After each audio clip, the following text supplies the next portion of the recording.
Boa tarde a todos. Meu nome é Roberto Angotti, sou coordenador do CEJUR, Centro de Estudos Jurídicos da Procuradoria-Geral do Município de São Paulo. Bom, dentro da nossa busca aí pela acessibilidade dos nossos eventos, vou começar me autodescrevendo. Sou um homem branco de 49 anos de idade, visto uma camisa azul com paletó cinza. Estou fazendo a transmissão de uma parede de fundo branco. Estamos aqui reunidos para mais um evento da série denominada Encontros Notáveis, coordenada pela Secretaria Municipal de Justiça e realizada pelo CEJUR. O tema de hoje é desjudicialização e cultura de paz, um tema de extrema relevância em tempos tão sombrios de guerra que vivemos, e também um tema que o CEJUR, sempre com a prestimosa ajuda do nosso colega Maurício Tonin, do Núcleo de Desjudicialização da PGM, a quem eu cumprimento, tem dedicado uma série de eventos e cursos, sempre com vistas a difundir os meios alternativos de solução de conflitos e controvérsias. Dito isso, começo já saudando os nossos convidados. Hoje nós teremos aqui a presença da doutora Marina Magro Berengues Martinez, nossa procuradora-geral do município. Teremos também o doutor Florisvaldo Antônio Fiorentino Júnior, defensor público-geral do Estado de São Paulo. Tínhamos a presença combinada da doutora Renata Mota Maciel, juíza de direito titular da 2ª Vara Empresarial e de Conflitos relacionados à arbitragem da capital, que pediu desculpas, mas por um problema incontornável ela não vai poder estar presente, porém ela nos enviou gentilmente um vídeo gravado em que ela vai abordar também o tema e será passado na sequência da exposição dos nossos convidados. E apresento também agora, já pedindo para que seja inserida na nossa transmissão, doutora Eunice Prudente, professora Eunice Prudente, caríssima secretária municipal de Justiça. Doutora Eunice é a grande mentora, a grande idealizadora desses encontros notáveis e também quem sugeriu o tema da desjudicialização e cultura de paz.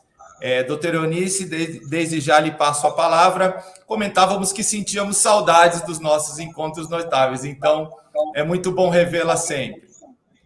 Muito obrigada, doutor Roberto Angotti, que dirige o Centro de Estudos Jurídicos, o CEJUR, da Procuradoria-Geral do Município, instituição com a qual a Secretaria aqui Municipal de Justiça tem trabalhado, atuado, trazendo autoridades, juristas, representantes do povo para discutir, dialogar com os servidores públicos, com os procuradores do município, com todo o povo, questões graves, importantes da nossa convivência, e a desjudicialização, a busca de uma cultura de paz tem tudo a ver.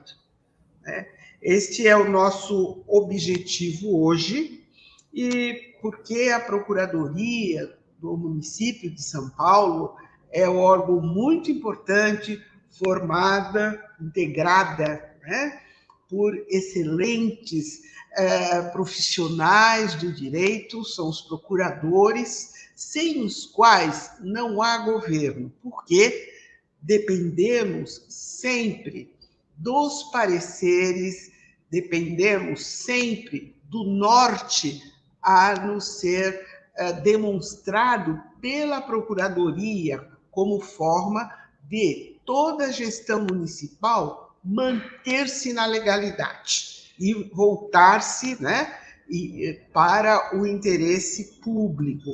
E é justamente isso que estamos fazendo. E se o tema da desjudicialização busca reduzir litigiosidade, busca uma solução adequada de controvérsias, busca solução também, promove, solução consensual de conflitos, desenvolve uma política municipal, sem dúvida alguma, precisaríamos ouvir a Procuradoria-Geral do município, hoje, em especial, a uma pessoa notável que, desde que cheguei aqui para trabalhar na Procuradoria Municipal de Justiça sempre me chamou a atenção os conhecimentos, o profissionalismo da doutora Marina Marco Martinez, todos vão aí ouvi-la, mas e as demais funções do poder? O que é que pensam a respeito? Então, também ouviremos o defensor público-geral do Estado de São Paulo, o doutor Florisvaldo Antônio Florentino Júnior, e também, através de vídeo, o judiciário, a juíza de direito titular da segunda vara empresarial e de conflitos relacionados à arbitragem da capital, a doutora Renata Mota Maciel. Então, é um encontro realmente notável, muito importante para todos nós. Também não podemos deixar de agradecer à secretária das pessoas com deficiência, que sempre envia os intérpretes, a quem já agradecemos os intérpretes em Libra, a Isa e a Aline, que vão atuar durante este evento. O nosso colega lá do Sejur cuida das questões aí da tecnologia, né? O Eduardo Moreno, muito obrigada, e me descrevendo. Sou uma mulher negra, de meia idade, e estou aqui com uma roupa toda florida para apresentar este evento, que estou aí, como todos, valorizando muito. Então, imediatamente, passo a palavra, então, para o doutor, retorno aqui a palavra ao doutor Roberto Angotti, que vai falar um pouco sobre o currículo notável da doutora Marina Marco. Bom, doutora Marina dispensa apresentações, nossa chefe, é sempre uma alegria recebê-la. Ela pediu que fosse apresentada apenas como Procuradora-Geral do município de São Paulo, então já peço ao Eduardo para que coloque a doutora Marina. Marina, é sempre uma alegria tê-la aqui no Sejur, participando dos nossos eventos, e a palavra é toda sua. Olá, boa tarde ao colega Roberto Angotti, com quem eu tenho o prazer de conviver durante todos esses anos aqui na Procuradoria-Geral do município. Boa tarde à nossa sempre professora, a doutora Eunice Prudente, né, de que eu tive a satisfação de poder frequentar os bancos escolares lá na nossa alma mater, a Faculdade de Direito da Universidade de São Paulo, e agora reencontrei aqui na carreira, né? E temos feito várias parcerias nos últimos tempos, desde que ela assumiu as funções aqui de secretária municipal de Justiça. Então, para mim é uma grande honra e satisfação poder privar aí da companhia de vocês todos nessas nossas missões. Também vou saudar o doutor Florisvaldo, né, Fiorentino, que depois vai se juntar a nós aqui. Também estou curiosa e ansiosa para ouvir as ponderações, as considerações que ele tem a fazer sobre o tema. Então, introduzindo aqui a questão do ponto de vista da Procuradoria-Geral do município, uma breve introdução. A Procuradoria-Geral do município é uma instituição permanente prevista na Lei Orgânica do município, integrante da advocacia pública, do qual eu muito me honra pertencer aos quadros aqui da nossa carreira, e compete à Procuradoria a consultoria, o assessoramento do Poder Executivo, da administração direta, e a representação judicial privativa também da administração direta e daqueles entes aos quais a Procuradoria tenha a atribuição legal de representar em juízo também da administração indireta. Então, essa é a configuração básica. E, ao longo dos anos, foram sendo juntadas outras atribuições à Procuradoria-Geral, e a gente percebe claramente alguns marcos, né, ao longo dos anos. A primeira que parece chamar a atenção é de 2016, quando a gente teve, numa reorganização da Procuradoria-Geral do município, a instituição, a criação de câmaras de prevenção de conflitos vinculadas à Procuradoria-Geral do município. Então, já naquela ocasião, já se divisou uma oportunidade de resolver os conflitos entre entes da administração direta e indireta, de modo que não precisássemos recorrer às vias judicial, né? O que em si realmente não faz qualquer sentido, que membros da mesma administração, ainda que seja de ordem direta ou indireta, mas ter que recorrer ao judiciário para alcançar uma composição. Então, ali já havia algo seminal nesse sentido. E ao longo dos anos, outros institutos foram sendo incorporados nesse rol de atribuições da Procuradoria-Geral do município. Hoje em dia, a gente tem, desde a concepção da Câmara de Solução de Conflitos, a gente tem também os comitês de prevenção e solução de disputas, a gente tem mediação, conciliação, arbitramento e a atuação da Procuradoria também na forma da arbitragem. Então, todas essas formas de solução alternativa estão sendo exploradas aqui no município e existe uma diretriz para que nós exploremos ao máximo essas outras alternativas para a composição. Outro marco importante aconteceu em março de 2020, em que houve a instituição, por meio de uma lei, da política de desjudicialização no âmbito da administração pública direta e indireta. E lá já vem contidos os objetivos, né, dessa legislação, que não poderia ser diferente, buscam reduzir a litigiosidade, estimular a solução adequada de controvérsias e promover a solução consensual de conflitos. E essa política de desjudicialização ela é coordenada pela Procuradoria-Geral do município. Então, lá na legislação vem um amplo rol de como a Procuradoria-Geral do município pode atuar de modo a prevenir que essas pendências se eternizem, se prolonguem e não alcancem uma solução adequada num tempo razoável.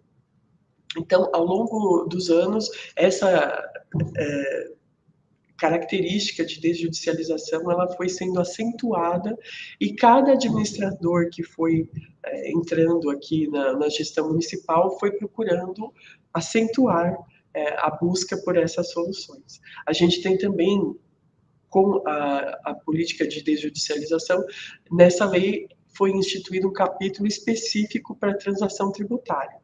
Então, do mesmo modo que compete à PGM representar judicialmente o município em juízo, também compete privativamente à PGM a inscrição e a cobrança da dívida ativa, né?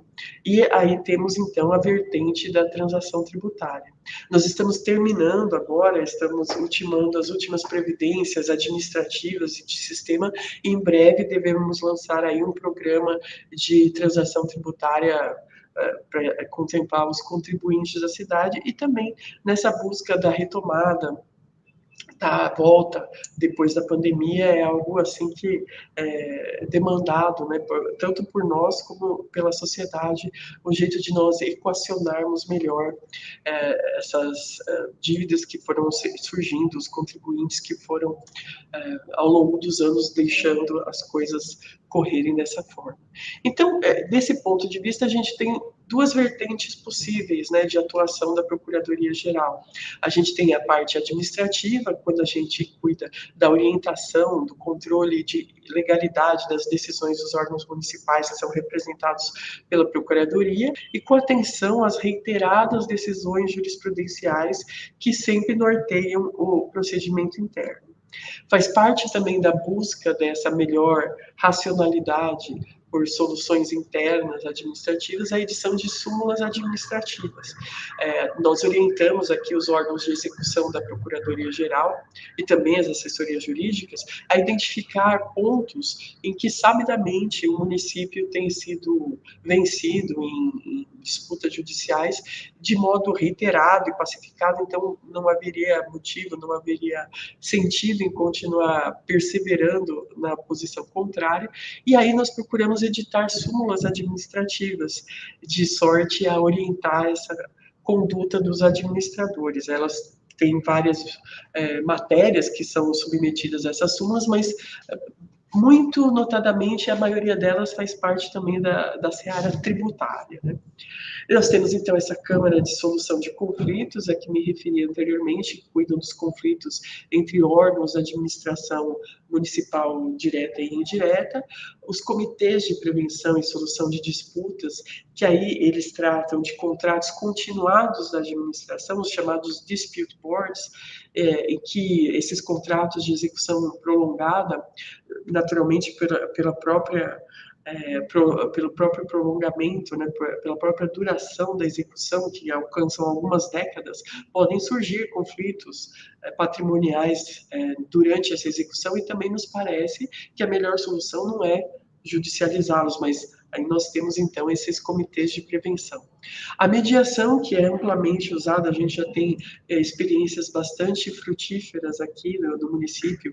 A gente consegue fazer a mediação tanto entre pastas quanto com órgãos externos e até mesmo indivíduos. Então, a gente já tem algumas experiências bastante interessantes nesse sentido.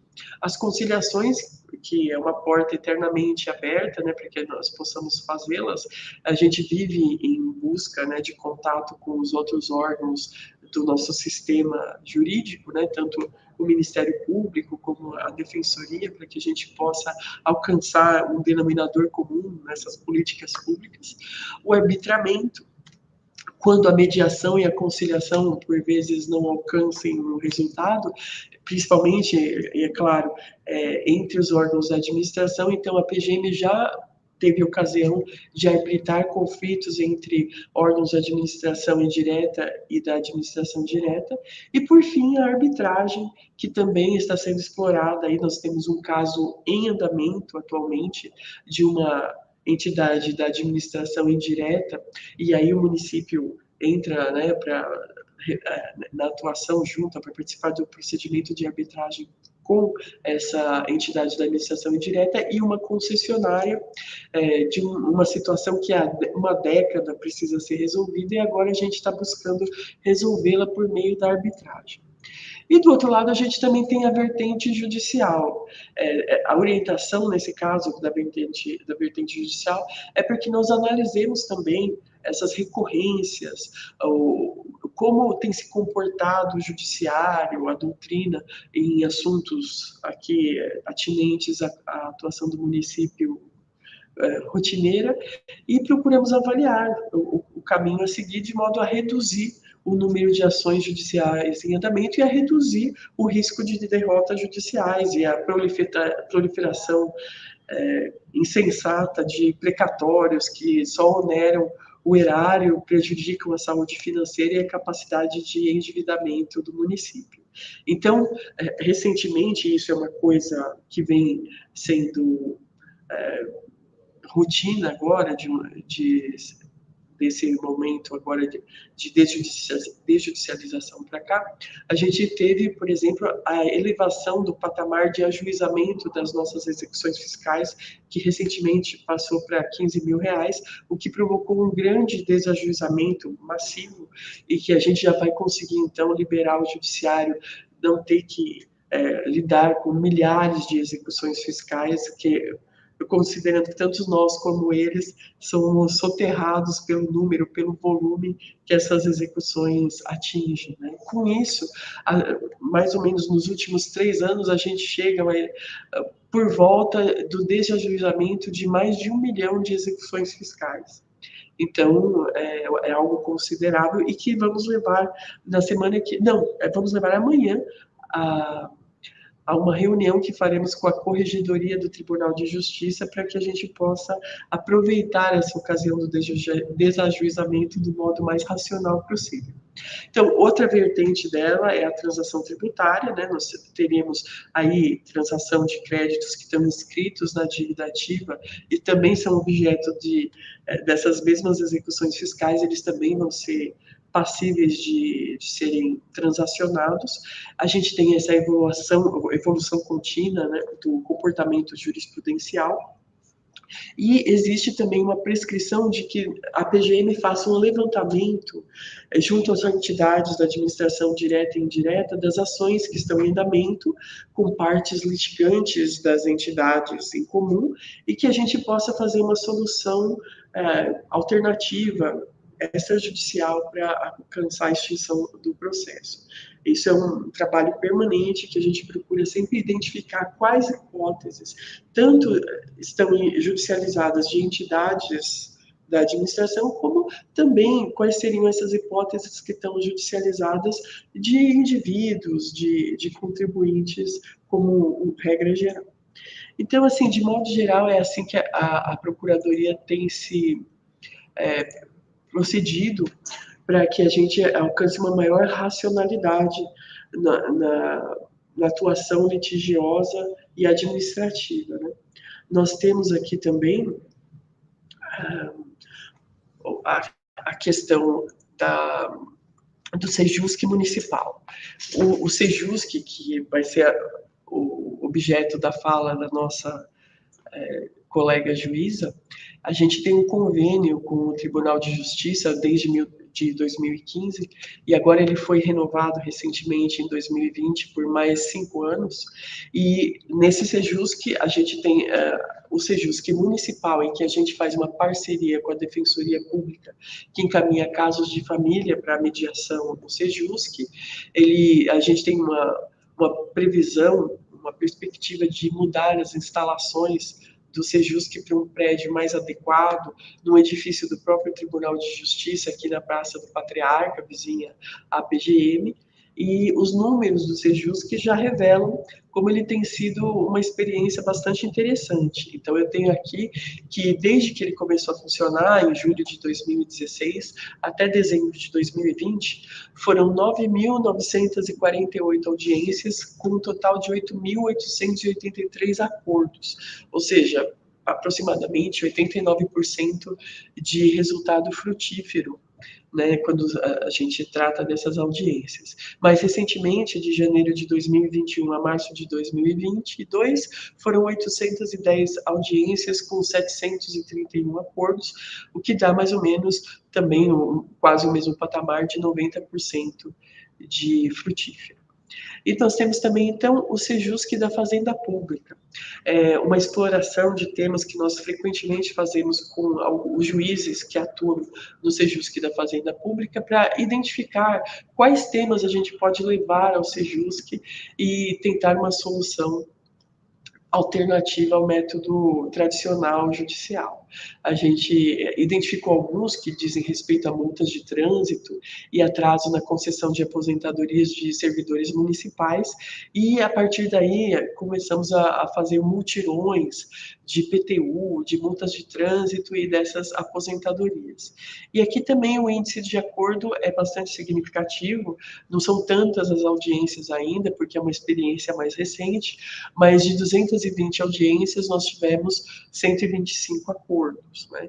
Então, em 2020 ele subiu um pouco mais, agora a gente já teve mais de 70% de acordo. Enfim, a tendência é de que a gente consiga ir melhorando esses números para que nós alcancemos mais e mais resultados alternativos. E, por fim, quando a gente trata de soluções alternativas, eu acho que eu não posso deixar de mencionar aquela que a gente falou, teve tanta repercussão ultimamente, que eu acho que ela merece ser mencionada, porque ela representa tudo que a gente vem tentando superar com a desjudicialização. Porque o que não é a civilização senão a mediação dos interesses individuais? As instituições servem para quê, senão para tratar desses conflitos, não é verdade? Então, a gente, quando semeia a justiça, a gente também semeia a paz. E eu acho que vale a pena a gente falar um pouco sobre esse caso que para nós é tão icônico aqui, que a gente conhece como o caso do Campo de Marte, porque ele contém elementos que são comuns, né, nesses conflitos e infelizmente, até conflitos que tratam de entes públicos, né, entes federativos. Então, nesse caso do Campo de Marte, a gente tem uma questão que se originou esse ano, completaríamos 90 anos, com a Revolução de 1932, em que houve lá, durante o período revolucionário, o bombardeamento de uma força aérea paulista que se estava instalada no Campo de Marte, e a União tomou essa área. Era uma área municipal que havia sido cedida ao Estado e tinha instalado lá essa força aérea paulista. E quando houve, então, esse incidente aí, a Revolução, a União tomou essa área como presa de guerra.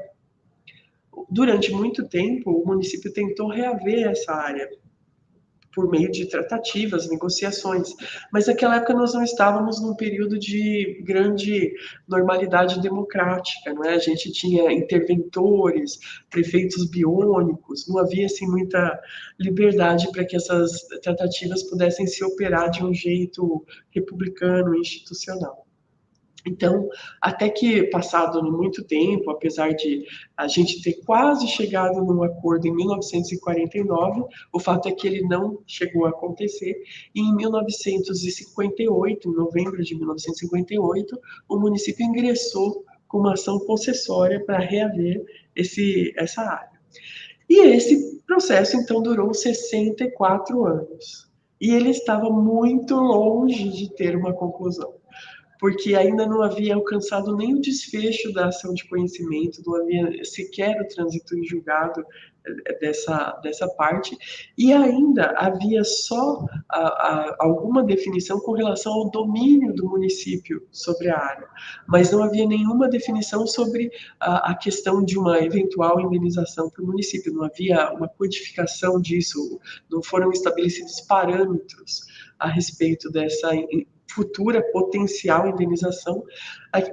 O que tinha acontecido é que o STJ tinha reconhecido o domínio municipal, mas tinha determinado o retorno dos autos às instâncias de origem para que fosse apreciado o pedido de indenização. Então, 64 anos depois, o que havia sido conseguido era isso. E a gente ainda tinha um recurso da União pendente de julgamento no STF. Ou seja, de acordo com as regras da experiência, o que a gente deveria ordinariamente esperar é que esse processo ainda duraria outros 60 anos, ou até mais, se é que ele veria um fim. Então, como eu já tive a oportunidade de falar sobre esse assunto anteriormente, todo processo que dura 64 anos e ainda não está decidido, ele falhou miseravelmente em atingir a pacificação social. Então, assim, o que aconteceu nesse caso é que nós acabamos por resolver essa questão numa Câmara de Conciliação, em que a União e o município se dispuseram a tratar do assunto com racionalidade, com lealdade, com boa-fé, para ver se nós conseguimos, então, finalmente botar um ponto final nessa história. E foi o que aconteceu. Nós conseguimos chegar, então, a um termo de conciliação que foi levado à homologação pelo ministro Cássio Nunes no STF. Ele homologou, transitou em julgado e agora estamos na fase de cumprimento. Mas eu acho que é sempre bom a gente, então, ter em mente como um processo não pode ser o fim em si mesmo, como a gente tem que ter uma medida de racionalidade e de boa-fé para tratar dos assuntos. E isso tem norteado aqui a postura da PGM, né, na condução aqui dos trabalhos que são bastante complexos aqui, como a cidade de São Paulo, não poderia ser diferente. Tudo começa por aqui, a vanguarda das coisas se dá por aqui, e isso alcança uma correspondência nos conflitos que acabam surgindo. Enfim, então, eu acho que todas essas experiências convergem para a constatação de que a judicialização é uma alternativa, ela sempre deve ser considerada, mas ela deve ser considerada talvez como uma última ratio, quando a gente já teve que descartar todas as anteriores. E mesmo quando ela foi a opção que se fez enveredar, que mesmo isso não impediria que as partes tentem alcançar algum tipo de composição ainda com o processo em curso. Eu acho que essa é a lição que esse caso pode deixar para todos nós. Então, eu devolvo agora para o Dr. Roberto Gotti, para a doutora Eunice, para o prosseguimento aqui do nosso evento. Obrigado, doutora Marina. Muito importante a sua fala, trazer esse icônico caso do Campo de Marte. Eu acho que só quem tem experiência do contencioso, né, que já atuou no contencioso, sabe como ele é difícil o dia a dia do contencioso e pode valorizar esse processo de desjudicialização. Esse caso é icônico justamente por isso, né? Ele mostra quanto tempo se leva muitas vezes e não se alcança uma solução. Então, eu sou testemunha do seu empenho nesse processo de implantação, né, ou continuidade desse processo de implantação da desjudicialização da PGM, e deixo aqui registrado meus parabéns aí por todo esse esforço, que é de suma importância. Só quem trabalhou no contencioso sabe quanta importância está envolvida nisso.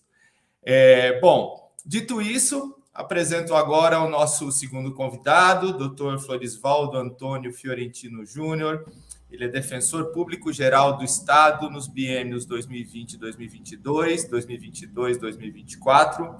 Foi terceiro subdefensor público-geral do Estado nos biênios 2016, 2018 e 2018, 2020, e é defensor público do Estado de São Paulo desde maio de 2007. Dr. Florisvaldo, já podemos dizer que é um velho conhecido do Sejur, sempre nos atende muito prestimosamente aos nossos apelos para que participe dos nossos eventos, e hoje não foi diferente. É uma honra, é um prazer revê-lo. Muito obrigado. Muito obrigado. Estão me ouvindo? Estão me ouvindo, doutor Roberto?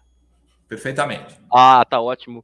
Boa tarde, então, a todos e a todas. Eu quero aqui, inicialmente, saudar a todos os participantes, nossos colegas expositores aqui, debatedores também, todos aqueles que nos assistem, e o faço nas pessoas da doutora Eunice Prudente, nossa secretária municipal de Justiça aqui de São Paulo, na pessoa da doutora Marina Martinez, procuradora-geral do município de São Paulo, e na sua pessoa, doutor Roberto Angotti, nosso amigo, coordenador do Sejur. Agradecer mais uma vez pelo convite, que muito nos honra, me considero aqui também parte integrante da casa, e é sempre um prazer estar aqui com vocês, e em especial hoje, doutor Roberto, para falar um pouco, né, aquilo que faz parte um pouco, a gente brinca, da verve institucional da Defensoria Pública, né? Então, falar de solução, de cultura de paz, de solução e resolução extrajudicial de conflitos para a Defensoria Pública é muito especial, né? Esse tema aí goza de um olhar sensível e prioritário para a nossa instituição, dentro do seu papel de promover o acesso à justiça à população vulnerável, no nosso caso aqui, no estado de São Paulo. E falando do mais abstrato para o mais concreto, doutor Roberto, de tão importante que é a previsão de atuação extrajudicial da Defensoria Pública, ela passou a constar expressamente no texto e na definição do papel constitucional da Defensoria Pública, né? Está lá no artigo 134 da nossa Carta Magna, que incube a Defensoria Pública a promoção dos direitos humanos e a defesa em todos os graus, judicial e extrajudicialmente, dos direitos individuais e coletivos dos necessitados.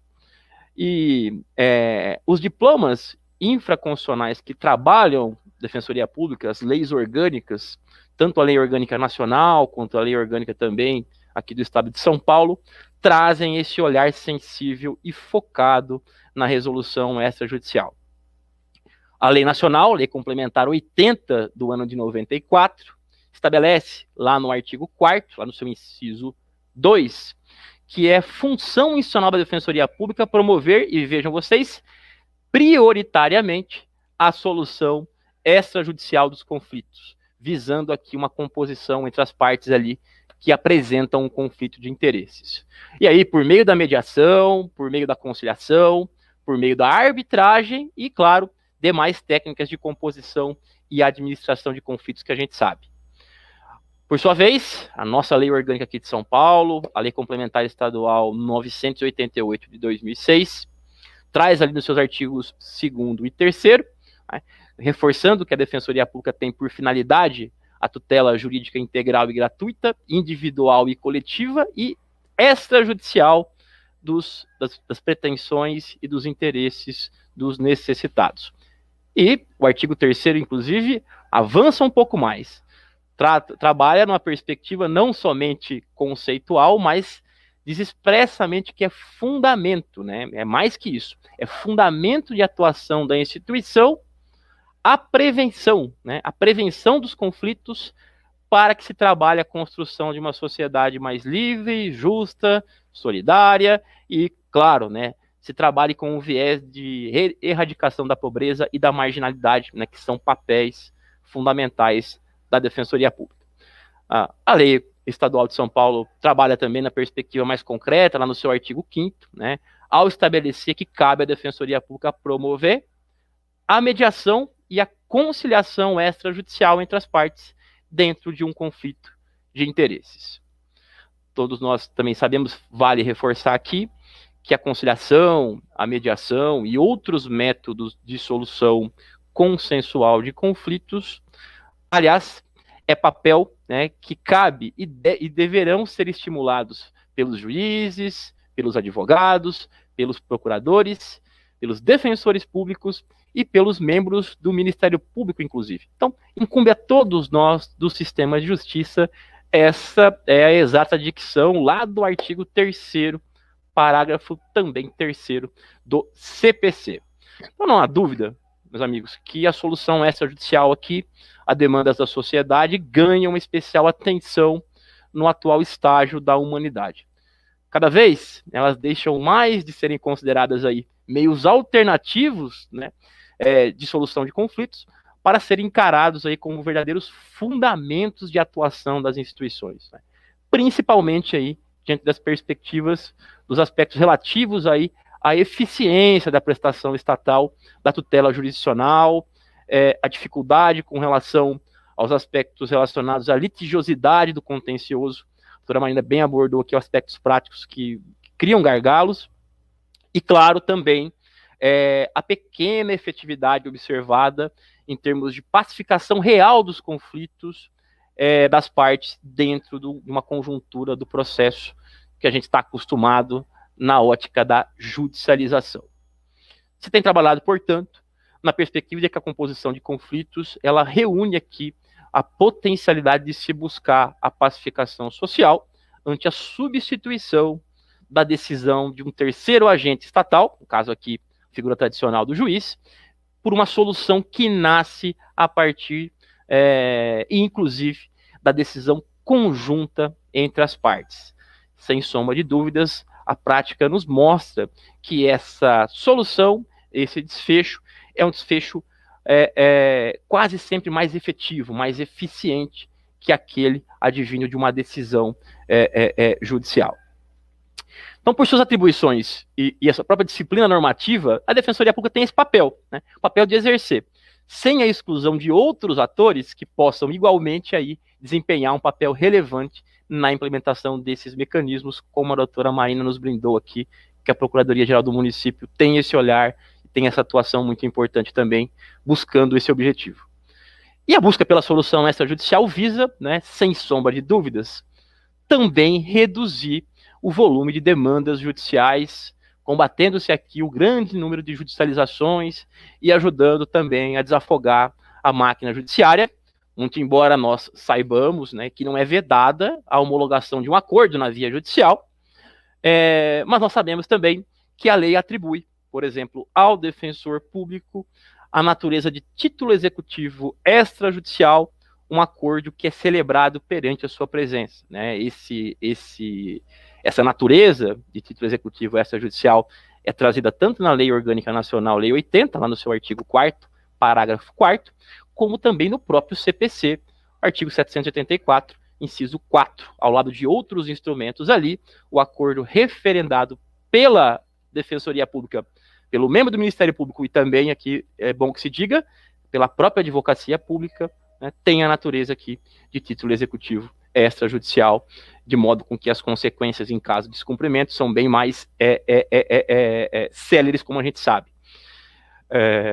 Agora, em se tratando de Defensoria Pública, existe uma natural, até pela formatação na instituição, pelo seu histórico de nascimento na Constituição Federal de 88, uma aproximação da sociedade civil, de grupos mais vulneráveis, com a Defensoria Pública, né, o que reforça um pouco o papel da instituição na busca de soluções mais eficientes e que tenham o potencial de se capilarizar cada vez mais para a sociedade como um todo.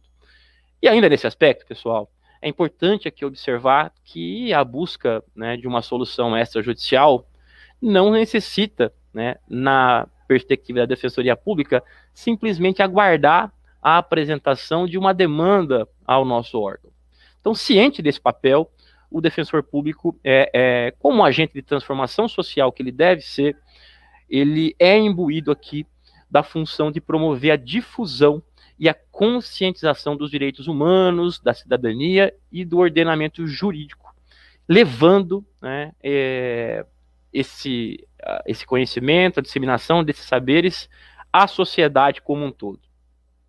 E isso é feito, inclusive, junto à população, junto às comunidades. Então, vale ressaltar aqui que essa capacitação que é exercitada também próxima à comunidade, ela acaba promovendo aí agentes responsáveis em cada núcleo de mediação popular, tem núcleos de mediações populares, com o objetivo aqui de possibilitar a solução de pequenos conflitos pelos próprios moradores do local. Então, essa medida é mais uma que busca aqui a criação de uma cultura de autotutela, né, como uma alternativa à solução de conflitos na via tradicional do poder judiciário. É claro que a Defensoria Pública de São Paulo, ela vem desenvolvendo ao longo dos anos projetos aí que amplificam, né, as iniciativas de resolução extrajudicial dos conflitos, para além daquela atuação que já tem muito corpo internamente na instituição, que é aquela conciliação, atuação em conciliação, atuação em mediação de conflitos entre particulares, que hoje existe em nossas unidades de atendimento à população. E existem também parcerias com a própria município de São Paulo, no caso do Sejusc, e com o Tribunal de Justiça, como a doutora Marina bem trouxe aqui. A resolução extrajudicial de conflitos, ela passa também pelo estabelecimento aqui de parcerias aí multilaterais com roteirizações e adoção de fluxos e rotinas próprias, também com o próprio poder público, a fim de que nós promovamos aí uma resolução extrajudicial de conflitos de maneira ampla, de maneira homogênea e com índices aí muito mais satisfatórios de eficiência e êxito. Evita-se, em larga escala aqui, que o resultado útil e de direito de um usuário seja alcançado com a tradicional e muitas vezes morosa, como a gente sabe, solução advinda com o caminho da judicialização e com seus vários recursos disponíveis nos nossos diplomas, que retardam muito uma resposta definitiva, como a gente sabe.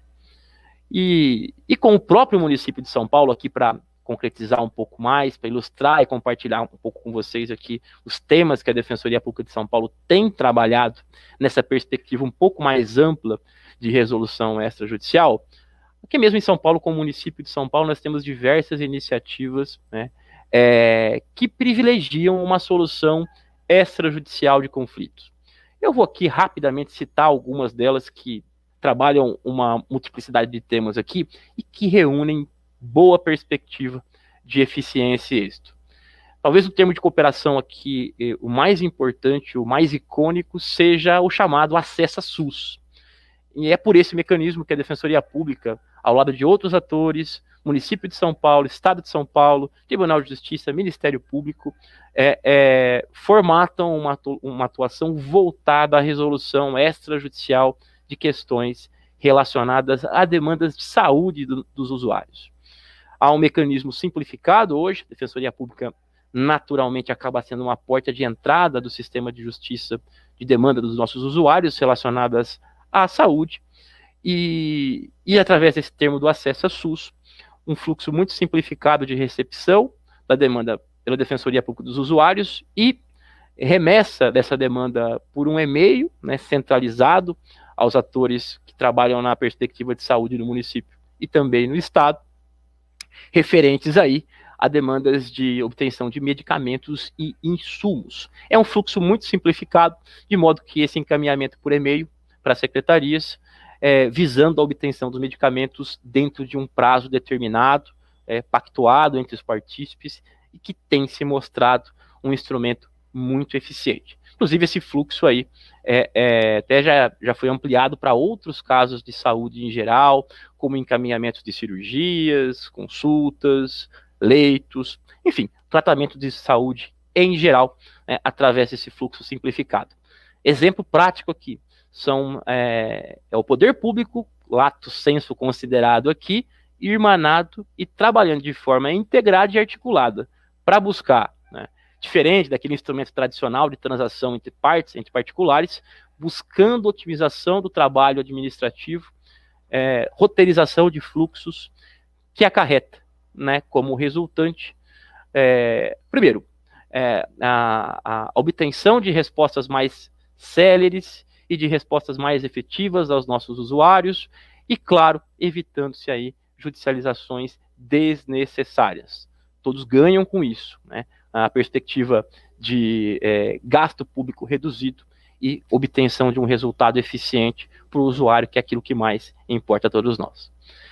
Outros casos aqui, casos de saúde mental, que poderiam importar, todos sabem aqui, no limite, numa situação de internação compulsória de um paciente, que inclusive cientificamente a gente sabe é controvertida na busca dessa solução muito complexa, da drogadição. Foi uma iniciativa que gerou aqui a elaboração de um chamado projeto terapêutico singular, o chamado PTS, que é promovido pelo CAPES, em busca ativa aqui dos usuários em um prazo também determinado. Mais um exemplo aqui muito eficiente e que, claro, tem como foco uma população hipervulnerável, como a gente sabe. Outra questão aqui, o chamado grupo de trabalho da maternidade. Uma parceria firmada com a Santa Casa aqui do município, com o Cratod, dentre outros atores também, que visa o estabelecimento aqui, ou de fluxos, com o objetivo de se evitar os acolhimentos institucionais dos bebês, das gestantes em situação de rua, daquelas pessoas em situação de rua. Então, são reuniões mensais formatadas para discussão com toda a rede, a fim de se verificar que o momento do nascimento daquela criança, a situação da genitora e aquilo que pode ser trabalhado dentro de uma perspectiva de rede, para você evitar a situação mais dramática, mais gravosa, que é a situação do acolhimento institucional de um recém-nascido, que no momento inicial, a gente sabe, tem um grande potencial de acarretar ali numa ruptura do vínculo maternal e da convivência familiar no seio da família natural, que é ali um indicativo do ECA, do Estatuto da Criança e do Adolescente, como a gente sabe. Outras parcerias, como também um grupo de trabalho voltado aqui mais à educação agora, a parceria com 4 escolas aqui do NAPA da Moca, que visa basicamente aqui evitar também o acolhimento de crianças e adolescentes em situação de violência, situações de abuso, situações de problemas cognitivos, dentre outras questões mais gravosas, mais uma vez aqui, toda a rede, Defensoria Pública, se articulando com o fim de se traçar medidas e um planejamento individualizado ali, que envolvam a reinserção e a resolução daquela questão direcionada a um perfil de criança e adolescente do caso concreto. Ainda falando de atuações em prol de crianças e adolescentes, demanda de ensino fundamental, ensino infantil, inserção em creches, inserção em escolas, sempre tratativas aqui voltadas à formulação de um fluxo administrativo, também a fim de possibilitar aqui a concessão de vagas e a gestão melhor da questão das vagas por parte do município, e tendo aqui como um parceiro a Defensoria Pública. A gente fuja aqui da dinâmica da judicialização desenfreada, que acaba na outra ponta dificultando o próprio manejo de uma política pública fundamental.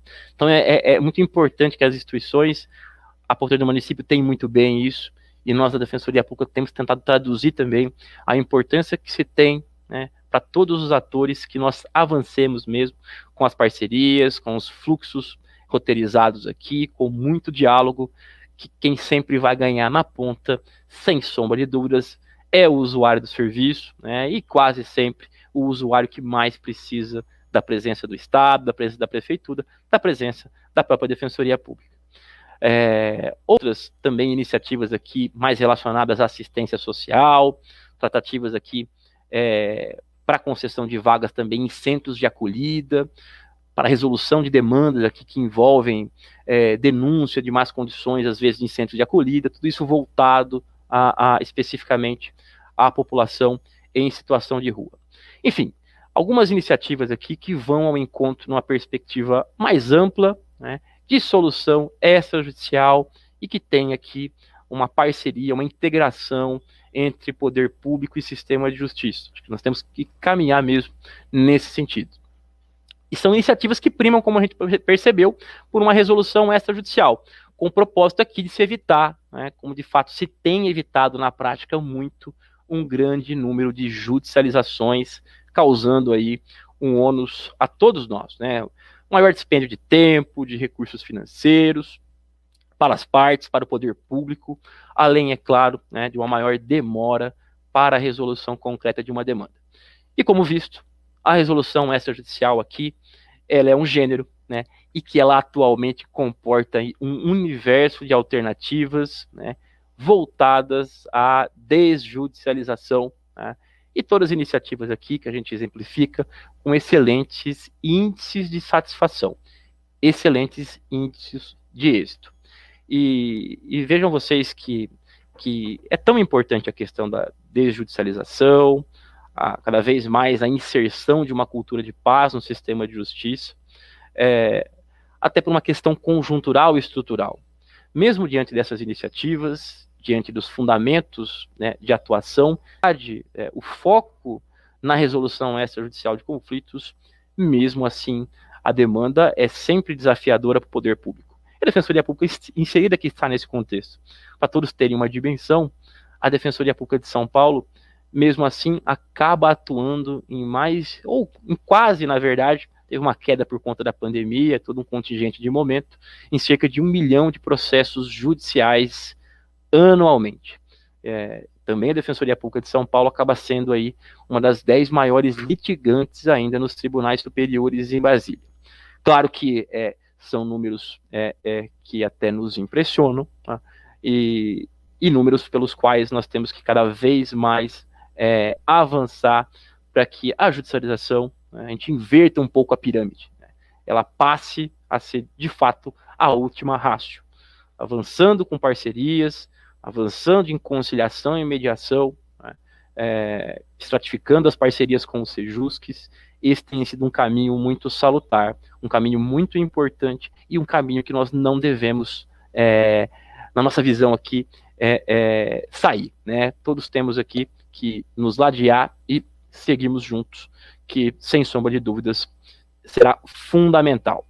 E claro, que caminhando já ao final dessa nossa singela abordagem, doutora Eunice, doutora Marina, doutor Roberto, para dizer que os métodos de resolução extrajudicial estão sim, né, cada vez mais arraigados aí e presentes no sistema de justiça, que se mostra mesmo muito importante, dado que a sociedade evolui, as instituições evoluem e a tecnologia, né? A tecnologia é cada vez mais uma tendência em nossas vidas, é uma tendência dentro do serviço público e é uma tendência também no sistema de justiça, de modo com que a busca por soluções mais ágeis, mais eficientes, com bom potencial, né? E aqui é o principal, com bom potencial de pacificação real das relações conflituosas, é um objetivo comum a todos nós. A doutora Marina trouxe bem aqui com clareza, né, o foco da desjudicialização no âmbito da Fazenda Pública Municipal,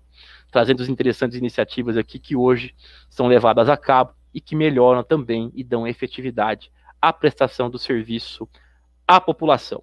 São práticas aí muito salutares, creio que é o futuro, seja o futuro aqui das instituições do sistema de justiça. Quero parabenizar aqui, então, já finalizando, Além de agradecer mais uma vez o convite, é um prazer estar aqui com vocês nessa tarde, mas parabenizar, né, pela felicidade com que o tema foi trazido, pela pluralidade de visão que também foi oportunizada aqui nesse evento, com o Poder Judiciário, com a Fazenda Pública Municipal, com a Defensoria Pública. Cada um dentro do seu espectro, tentando trabalhar, mas todos focados no mesmo objetivo. Todos elencando aqui que a cultura de paz, a resolução extrajudicial, são medidas que fundamentais na busca aqui de uma construção, da construção de uma sociedade cada vez mais justa, mas que não ignore, né, também a escassez de recursos financeiros, recursos orçamentários, e esse dever nosso de que tudo isso se harmonize, que com cada vez mais eficiência as instituições prestem um serviço de qualidade à população, e em especial à população pobre, à população vulnerável, à população que mais necessita. Agradecer ao Dr. Roberto, né, doutora Eunice, doutora Marina, a todos que nos acompanham, e eu quero, claro, ficar aqui à disposição de vocês, para eventualmente a gente bater mais uma bola aqui sobre esse tema, e eu aguardo aqui, também ansioso, o vídeo remetido pela doutora Renata, é isso, a juíza, doutora Renata, né, salvo engano. E então aqui, espero ansioso, e a gente pode fazer um bate-bola aqui ao final. Muito obrigado, doutor Roberto, pelo convite mais uma vez. Imagina. Doutor Florisvaldo, nós que agradecemos, é sempre uma honra recebê-lo, e muito importante a sua exposição. Realmente as demandas são muitas, né? A gente passou aí para o neoliberalismo sem ter passado pelo Estado Social, infelizmente. Então as demandas da população são enormes, as restrições orçamentárias existem, e sempre vai existir aí um limite, né? Sempre haverá um limite, uma busca aí por mais justiça social. O importante é que ambas as instituições têm buscado aí um caminho para melhorar esse fluxo, como o senhor pontuou bem, educação e saúde são os grandes gargalos, né? E muito importante a sua fala no sentido de demonstrar que o município também tem tentado solucionar isso pela via extrajudicial, mediante as respectivas secretarias. Isso foi muito importante o senhor ter frisado esses pontos. Bom, dito isso, vou pedir aí para a nossa equipe, Eduardo e Dora, se vocês puderem passar o vídeo da doutora Renata Mota Maciel. Ela é juíza de direito titular da 2ª Vara Empresarial e de Conflitos Relacionados à Arbitragem da Capital. Como eu disse no início, ela teve um problema incontornável e não pôde estar presente, mas gentilmente nos enviou a sua fala.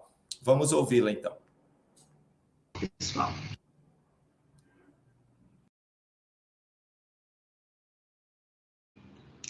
Cumprimento a todos desse evento, na pessoa da doutora Eunice Prudente, excelentíssima secretária municipal de Justiça, e em nome dela cumprimento os demais integrantes desse painel, e também a todos os ouvintes, a todos que estão aqui nos assistindo.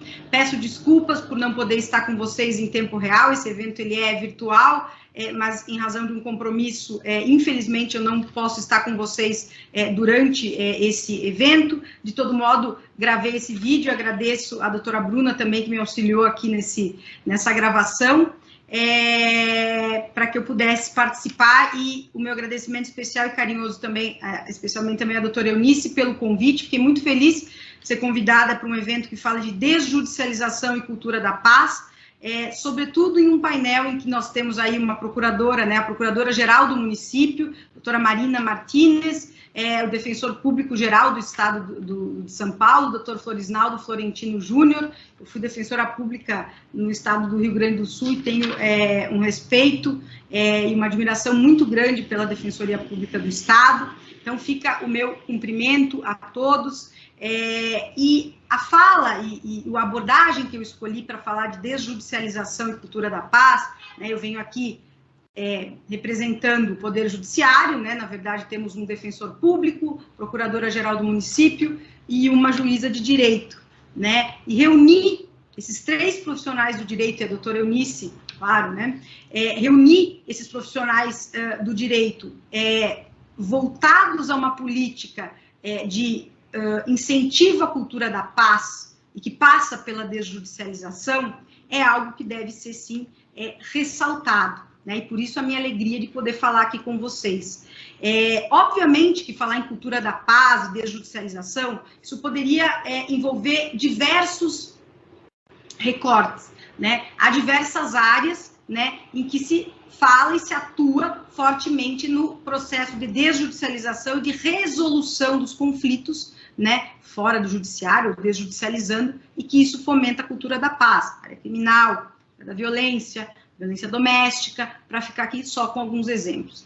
O enfoque que eu vou dar aqui é um enfoque mais ligado à área civil, empresarial e de família, portanto, né, direito privado, em que a ideia da cultura da paz, me parece que ela passa pela ideia de trabalhar em conjunto.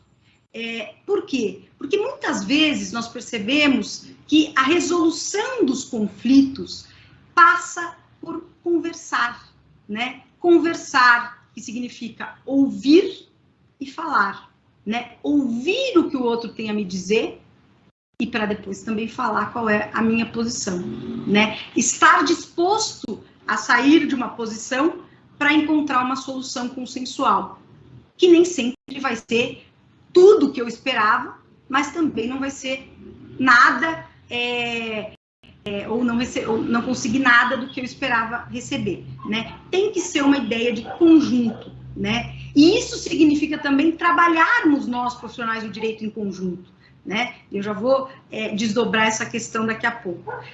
Curiosamente, eu tenho dito, né, que a pandemia, ela vai nos deixar marca já essa geração, e teremos muitas dificuldades, já temos, e isso ainda vamos sofrer com isso por muitos anos. Mas, curiosamente, durante o período da pandemia, curiosamente, no ambiente virtual, nós pudemos presenciar ou acompanhar e participar de vários processos que envolveram conversar, alinhar interesses, resolver conflitos, fomentar a cultura da paz, e não a cultura do litígio, por meio de conversas, por meio de resolução de conflitos entre as partes. E esse eu acho que é o papel de todos nós. Evidentemente que no Brasil nós temos, e não só no Brasil, mas a gente conhece mais o cenário brasileiro, o que a gente fala em cultura do litígio, né? É muito natural que se judicializem os conflitos, que se espere que a mão do juiz resolva todas as coisas, né? Mas muitas vezes, e eu como juíza posso dizer a vocês, quantas vezes eu percebo que a minha sentença, a minha mão, não vai resolver, vai dar uma resposta, mas não vai resolver da melhor forma aquele conflito, que talvez as partes poderiam resolver o conflito de uma forma muito mais eficiente. Essa é a ideia de resolução de conflitos, né? Alguns se falam em métodos alternativos de resolução de conflitos. Eu já nem sei mais se a gente precisa dizer alternativos. Na verdade, todos somos métodos de resolução de conflitos. O judiciário é um braço, a mediação é outro braço, a conciliação é um outro braço, a arbitragem é um outro braço, né? A educação é um outro braço, que fomente o diálogo, né? Tudo isso constitui, na minha visão, uma rede, né? E quando eu falo, e fico muito feliz de participar de um painel com 3 profissionais e com a doutora Eunice, né? Todos engajados nessa ideia de desjudicialização e de cultura da paz, imagino que cada um dará uma abordagem para esse tema, eu me lembro imediatamente de uma palavra, juntos, né? Juntos, somente juntos nós vamos conseguir plantar, né? Porque eu digo que é plantar, são sementes que vão sendo plantadas, tanto para a cultura da paz, quanto para mitigar essa ideia da cultura do litígio.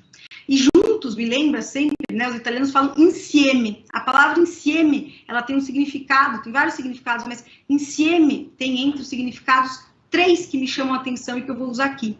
Um deles é juntos. Juntos, advogados, profissionais do direito, juízes, conciliadores, mediadores, árbitros, todos juntos buscando resolver da melhor forma os conflitos, E isso naturalmente gera desjudicialização. Porque não se trata simplesmente de dizer, não, é um processo a menos, reduzir o número de processos no judiciário. Não é esse o ponto, né? Óbvio que o judiciário talvez não tenha aí braço para resolver todos os conflitos, e ainda que tivesse, como eu disse no início, nem sempre a mão do juiz vai resolver da melhor forma. E é entender o perfil desses conflitos e tratar desses conflitos, eu falo em perfil da demanda, né? Entender o perfil desse conflito para dar o melhor tratamento a ele. Área de família, né? Conversar e alinhar os interesses. Quem melhor do que as partes para dizer como vamos resolver essa questão? Obviamente que se ela não é resolvida, isso vai para o juiz que vai pilotar uma sentença. Haverá visitas quinzenais, uma semana na casa do pai, uma semana na casa da mãe, Natal com a mãe, no pai.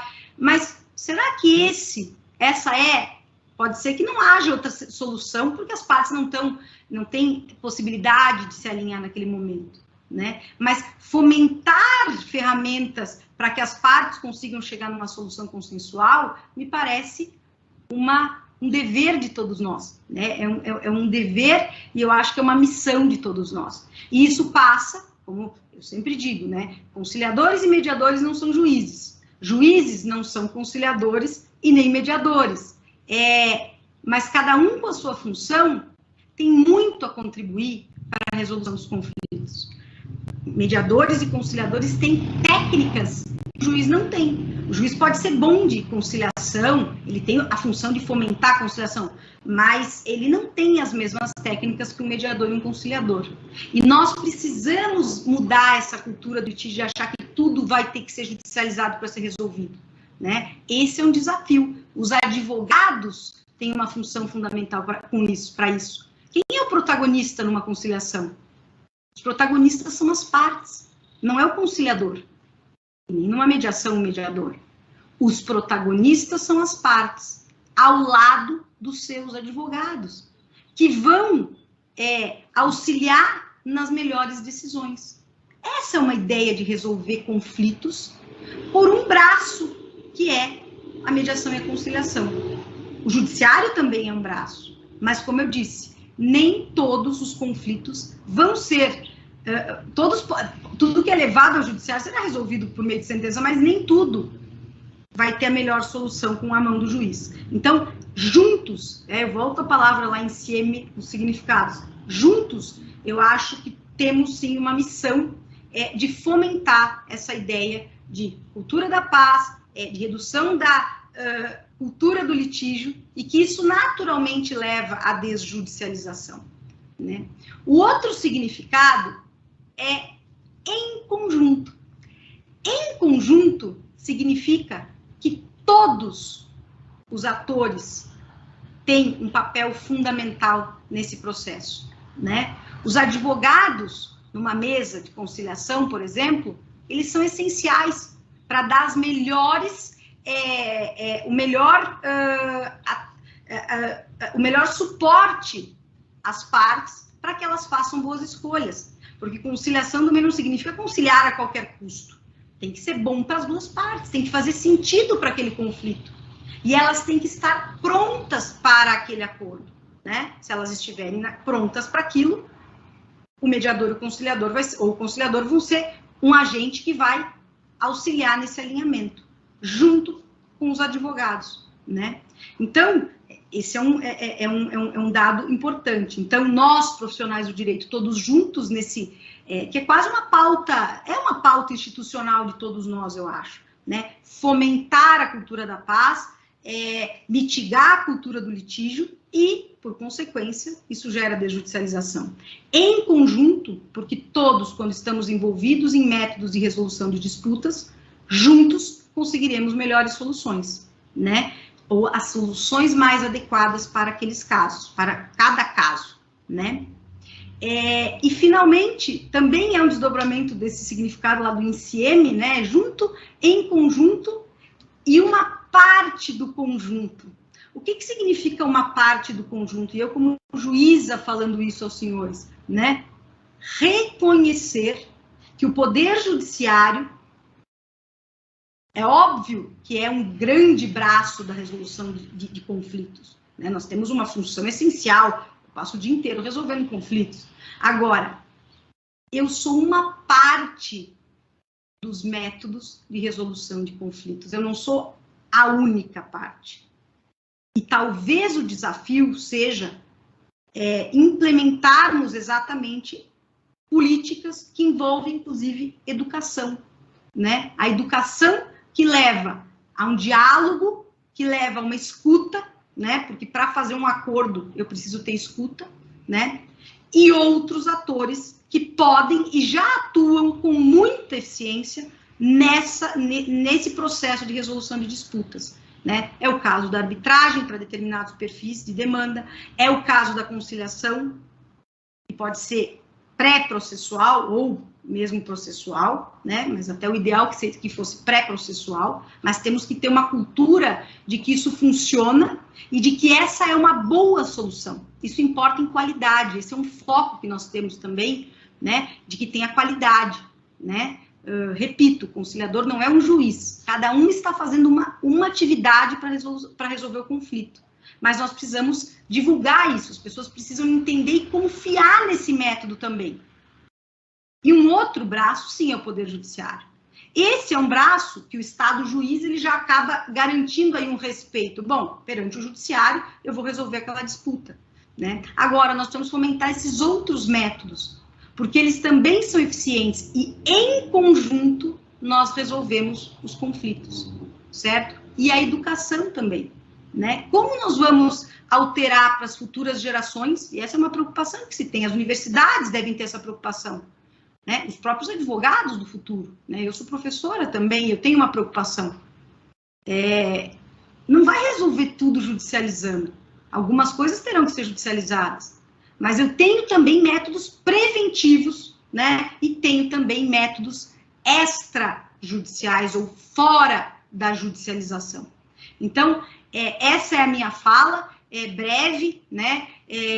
Mas eu gostaria de dizer que eu acho que essa é uma pauta de todos nós, né? Então, iniciemos juntos, em conjunto, e todos nós somos partes desse conjunto que são os métodos de resolução de conflitos, que são, por consequência, o fomento à cultura da paz, a mitigação da cultura do litígio e, como eu disse, a desjudicialização é consequência de tudo isso.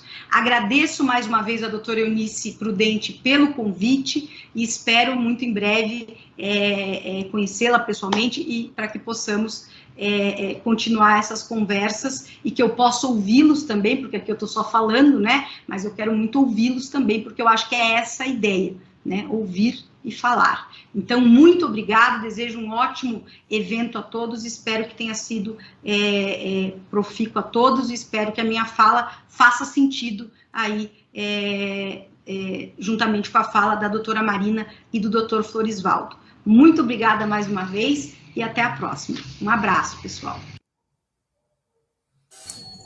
Sem dúvida, a fala da doutora Renata fez muito sentido. Bom, e agora vou pedir ao retorno de todos na tela, então, para a gente passar nossas considerações finais, iniciando pela responsável, dentro da fala da doutora Renata, por juntar todos nós, né, doutora Eunice? A senhora é a grande agregadora aí desse processo. Então, eu inicio para as suas considerações finais e despedida. Nossa, muito emocionada. Eu acho que todos sentiram o que eu senti, né?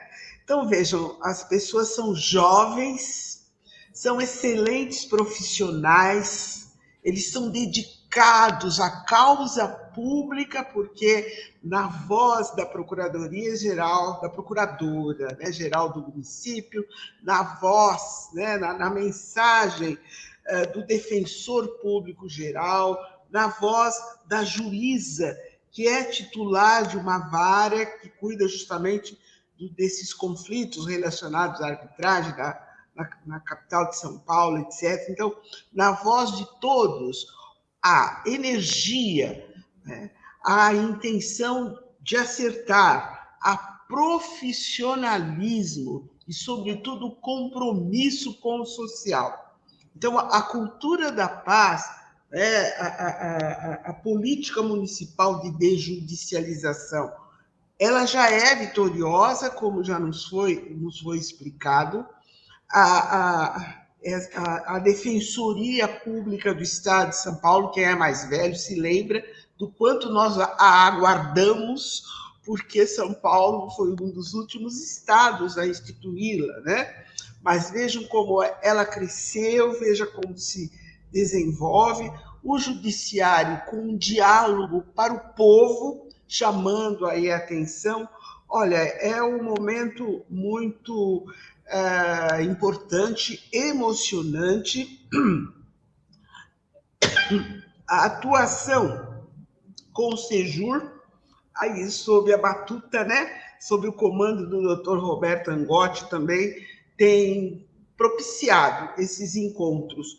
O que eu posso dizer ao Dr. Roberto Angotti e a esses ilustres convidados é de nós agora realizarmos um seminário, um encontro maior, alguns dias mesmo, de discussão de todas essas questões.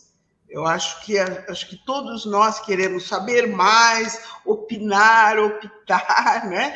Aqui foi uma provocação muito boa, mas precisamos mergulhar mais em tudo isto. Acho que a cultura de paz, e paz não é passividade, é toda essa multiplicidade de providência, de ações em torno de um diálogo, buscando solução consensual, quer dizer, vai ouvir todas as partes e tal. Isso é muito rico, significa que a sociedade deu um passo, nós aqui no município, mas também no estado de São Paulo, no caso. Então, precisamos, sim, né, discutir mais tudo isso. E, de coração, nossos agradecimentos ao doutor Roberto Angotti, né, por aceitar aqui a parceria, esse trabalho todo, à doutora Marina Martinez, né, pelas suas também contribuições, ao doutor Florisvaldo Antônio Florentino Júnior, também agradecimentos, porque deixou claro a que veio essa defensoria, o que ela pretende. Isso é muito importante. A nossa juíza de direito titular da segunda vara empresarial, doutora Renata Mota Maciel, que enviou o seu vídeo e foi bastante elucidador, mas precisamos, né, aí aprofundar alguns temas. Muito obrigada, foi uma honra poder estar essas horas aqui com os senhores e aprender tanto. Muito obrigada. Obrigado, doutora Eunice.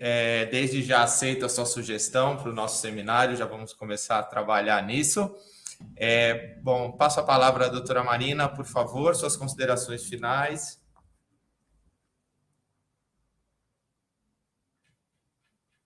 Microfone. Pronto. Então, boa noite. Eu fico muito feliz de ter ouvido as palavras aí de todo mundo, de poder ter esse contato com o Dr. Florisvaldo também. Eu tenho certeza que se a gente conseguir explorar, vamos achar outras oportunidades de fazer outras parcerias, além dessas bem-sucedidas que nós temos aí, né? Relacionadas à questão da creche, do acesso à SUS, que são muito vitoriosas. Fico muito feliz também de ouvir as palavras da nossa magistrada, que é especializada aí no tema. E, bom, eu fico contente de constatar que somos personagens aqui do nosso tempo, né? Que todo mundo converge, concorda que o melhor caminho a seguir é esse. As experiências que eu tive aqui, chefiando a Procuradoria-Geral do município, são todas muito positivas e muito vantajosas em comparação com o que seria o trabalho rotineiro e burocrático, mecânico, de simplesmente entrar com uma ação e aguardar ver o que acontece. Então, eu pude constatar que todas as vezes que a gente alcançou uma solução negociada, ela sempre foi superior ao que a gente conseguiria de outra forma, né? Então, acho que o caminho é esse, e estou sempre à disposição de todo mundo, sempre que alguém quiser tratar desse tema. Boa noite. Obrigado, doutora Marina.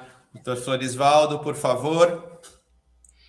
Doutor Roberto, Eu quero, em primeiro lugar, agradecer, porque fomos brindados aqui hoje por uma tarde magnífica, né? Acho que a exposição da doutora Marina, da doutora Renata, de perspectivas diferentes de atuação, mas como é bonito ver uma convergência, né? E como esses espaços que o Sejur tem proporcionado nos encontros notáveis são tão producentes, né? É a partir desses encontros que a gente dissemina, claro, dissemina um pouco do conhecimento, da atuação das instituições, tem esse aspecto que é importante, mas a gente avalia, né, campos de integração, de articulação entre as instituições, com grande potencial de reverter isso em benefício aos usuários. Mais que isso, né?